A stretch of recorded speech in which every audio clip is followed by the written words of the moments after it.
Fazer sexo com camisinha no casamento. Se um dos cônjuges não concorda, o que fazer? Bom, a primeira coisa nessa situação é o diálogo, né? Ou seja, primeiro é importante que o casal dialogue.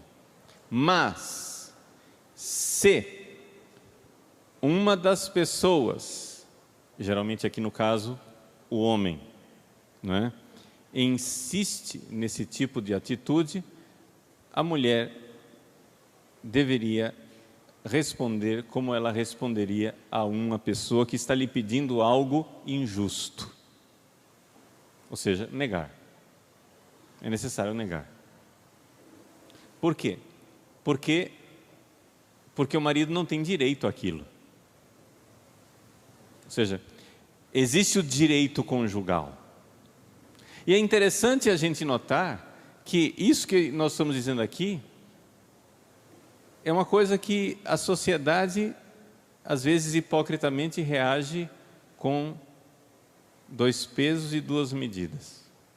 Quando nós católicos falamos do débito conjugal, ou seja, do fato de que o esposo e a esposa têm uma dívida um para com o outro e que não devem negar a relação sexual, aí o pessoal mais avançado, as feministas, pulam dessa altura e dizem: estupro conjugal.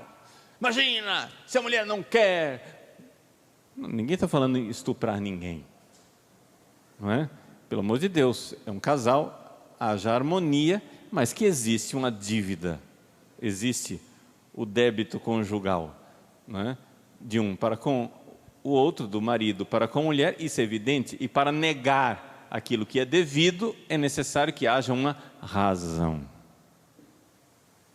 Então, para negar, qual é a razão?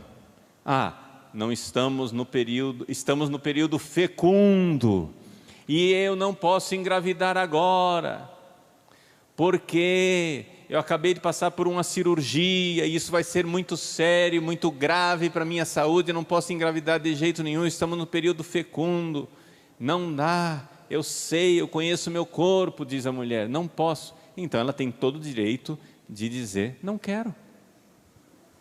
Não é devido, não é? E por quê? Porque nós temos que entender, gente, uma coisa assim, uma descoberta científica fantástica. Deixa eu partilhar ela com vocês. A descoberta científica é a seguinte: as pessoas não morrem por não fazer sexo. Sabiam disso? Não mata. Castidade não mata. As pessoas não morrem. Continuam respirando, continuam saudáveis, continuam de boa. Não, padre, isso é coisa impossível, isso é uma falácia da Igreja Católica. Não, acontece o seguinte: para viver como você vive, aí também não dá. Se você quer olhar para todas as mulheres como se fossem objeto de seu prazer, se você quer assistir tudo, ver tudo, apalpar tudo, vivenciar tudo, e depois diz, mas agora eu não quero sexo, também você está brincando com a minha cara, né? Você se joga no fogo e não quer queimar. Existe sim uma forma de viver a castidade, chama-se pureza. As pessoas ficam se perguntando, como que os padres vivem sem sexo? Bom, se é para viver como você vive, seria impossível mesmo. Você passa o dia no Instagram vendo pessoas e pensando sexualmente naquelas pessoas, mesmo que estejam vestidas. Você fica olhando para as pessoas com um olhar sexual o tempo todo, ativando o seu cérebro. Gente, o beabá, a primeira lição de castidade e celibato que a gente dá é o seguinte: o principal órgão sexual que você tem é o cérebro. Não altere o seu cérebro. Agora você fica alterando o seu cérebro o dia inteiro, olhando todas as mulheres da rua, etc e tal, você chega em casa alterado. É evidente que você precisa concluir o que você iniciou. Você precisa de sexo. E você sente que você está sendo agredido se você não tiver sexo. Mas é a sua vida quem está agredindo você, não é a sua esposa. É o seu tipo de vida. Você que está se jogando no fogo. Viva a pureza. Veja, eu digo isso para os homens porque geralmente, não é, quando a gente fala dessa coisa, já que a pergunta é sobre camisinha, quem quer forçar uma relação com camisinha, geralmente é o homem, não é? Mas por quê? Porque ele precisa, ele acha que ele tem aquela necessidade. Você não tem essa necessidade. Primeiro, se convença disso. Viva a pureza. Dê à sua esposa o tipo de fidelidade que você espera dela. O que é que você, homem, diria? O que é que você, homem, diria se a sua esposa olhasse para o corpo de outro homem fazendo fantasias sexuais? Ele está vestido ali, mas ela fica fazendo fantasias sexuais olhando para o corpo de outro homem. Você não se sentiria ofendido?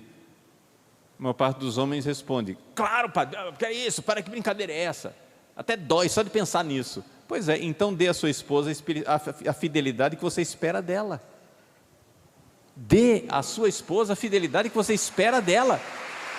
Você espera que a sua esposa, quando ela olha para um outro homem e vê que é um homem bonito e sente um certo movimento de atração sexuado,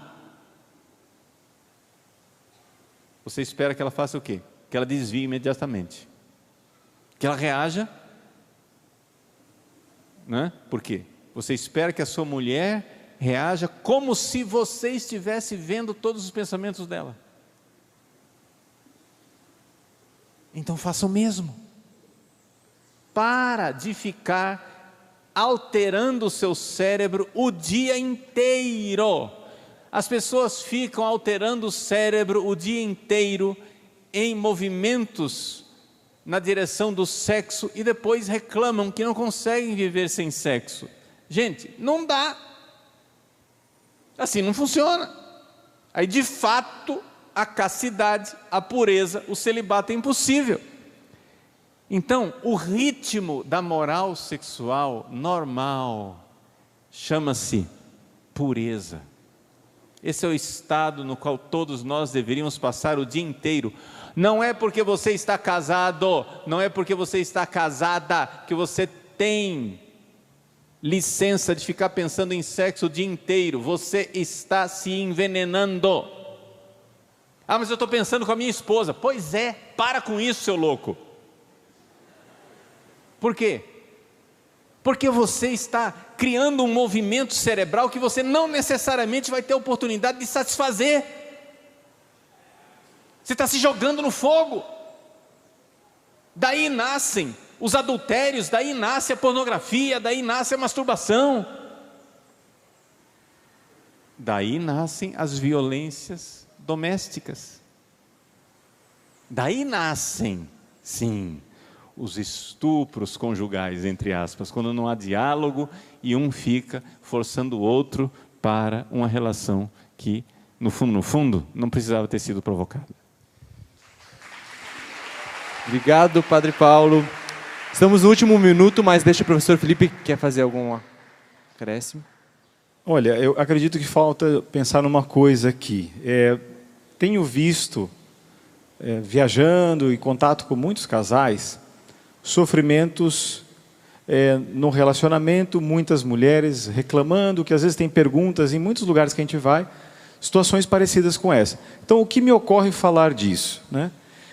Me ocorre pelo seguinte, porque aconteceu na minha própria vida, ou seja, um sacerdote no meu namoro chegou e orientou o namoro, o noivado, até o casamento, ou seja, ele foi auxiliando que a gente soubesse o que era o casamento. Então, por que eu digo isso? Quem ainda não casou, acho que é o que só, a única coisa que eu complementaria aqui, porque o resto é específico para quem está passando por essa situação, é quem não casou ainda.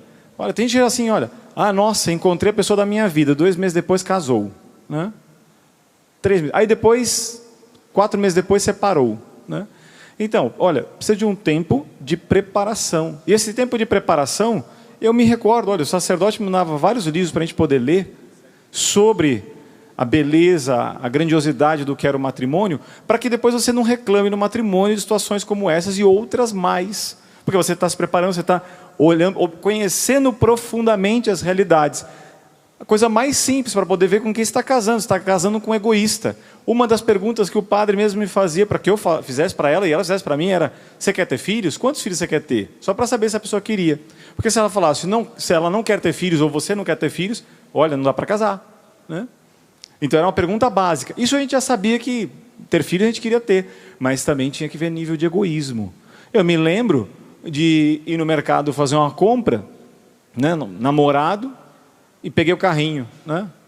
Saí pegando para levar. Depois, minha namorada, hoje minha esposa, eu lembro que ela mesmo falou assim: que bom que você pegou o carrinho, eu já estava observando se você ia esperar que eu pegasse.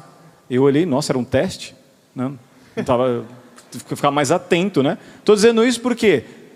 Porque às vezes a mulher não está olhando, ai, que beleza que ele é, que maravilha que ele é. E às vezes o fulano é um idiota, né? Aí depois você casou com ele, parabéns, aí vai ter que levar sua cruz, vai ter que se santificar, vai ter que ajudar ele a virar gente, entendeu? Então, aí fala assim, não, ó, ele bebia um pouquinho, depois ele despanca, né, como alcoólatra e tal, mas que eu ia mudá-lo. Olha, quem muda é você que muda, tá?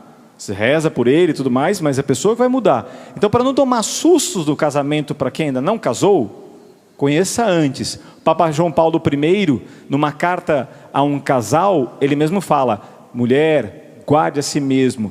Quem fizer isso, você está se preparando para o matrimônio. E você vai ver se ele fica toda hora tentando negociar. Se ele fizer antes isso e você acabar cedendo, provavelmente depois podem ter outras infidelidades. Ele conseguiu ser fiel. Ele conseguiu primeiro fazer um sacrifício.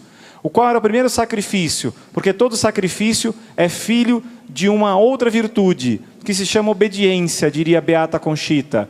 Toda mortificação tem uma mãe, que é a obediência. Obediência aos mandamentos da lei de Deus. A Deus sobre todas as coisas. Então, por isso, no casamento só vejo isso: preparar-se no namoro, no noivado, em vistas da eternidade. Uma salva de palmas, gente.